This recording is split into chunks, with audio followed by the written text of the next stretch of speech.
Ever notice how the biggest leaders often start out thinking they're not ready? That's Joshua in a nutshell. Imagine taking over from Moses, the man who split the sea and talked to God like a friend. Now it's your turn to lead millions of people into enemy territory. No pressure, right? But that's what makes Joshua's story powerful. He wasn't chosen because he was the loudest or strongest. He was chosen because he was faithful when no one was watching. Joshua grew up a slave's son in Egypt, part of a generation that had seen miracles, but also endless complaining. While others drifted, he stayed close to God. When Moses would meet with God in the tent, Joshua lingered even after everyone else left. He wasn't chasing glory. He just didn't want to leave the presence of God. Even his name carried destiny. He was born Hoshea, meaning salvation. Moses later changed it to Joshua, the Lord is salvation. That small shift said everything. His life wasn't about his strength. It was about God's power working through him. When Moses sent 12 spies into Canaan, they all saw the same giants, the same massive walls. 10 came back terrified, saying, "We can't win." But Joshua and Caleb stood firm. They saw the same danger, but believed in a bigger promise. Faith, for them, wasn't denial. It was perspective. Where others saw defeat, they saw opportunity because they measured the giants against God, not themselves. But courage can be lonely. The people refused to believe and spent 40 years wandering the desert. Joshua waited, watching a whole generation fade away. That silence shaped him. It taught him that faith means trusting even when nothing changes. Then came the call. Moses died, and God told Joshua, "Now you lead." You can almost feel the weight in that moment. But God didn't give him a battle plan, he gave him a promise. Be strong and courageous. I will be with you. Strength wasn't something Joshua had to find. It was something God gave him. The first test came fast. Israel stood before the flooded Jordan River, no bridge, no boats, just faith.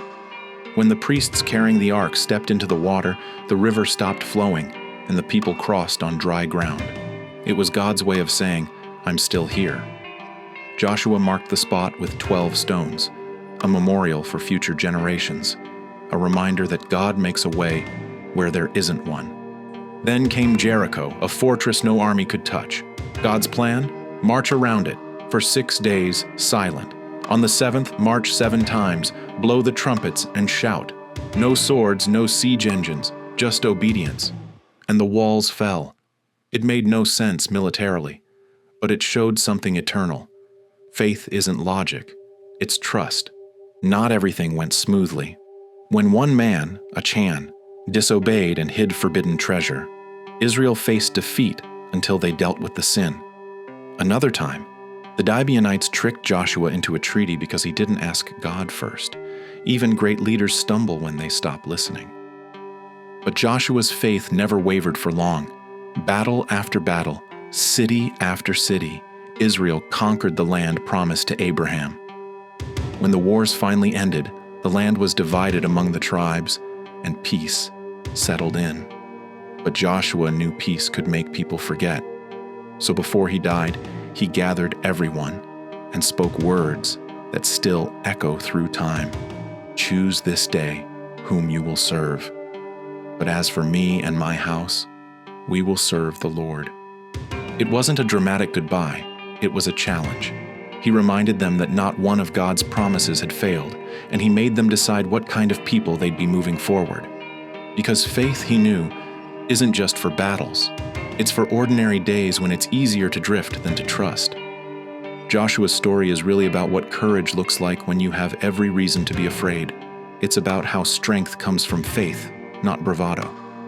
And it's about remembering that God prepares people quietly long before he uses them publicly. So if you ever feel like the task in front of you is too big, remember Joshua, the man who faced giants, walls, and rivers, and still believed that if God was with him, nothing was impossible. Courage doesn't mean you're fearless. It means you trust more than you tremble. The same God who led Joshua into victory walks with you too. If this story inspired you, hit like, share it with someone who needs a little faith today. and subscribe for more stories that remind us what courage really looks like.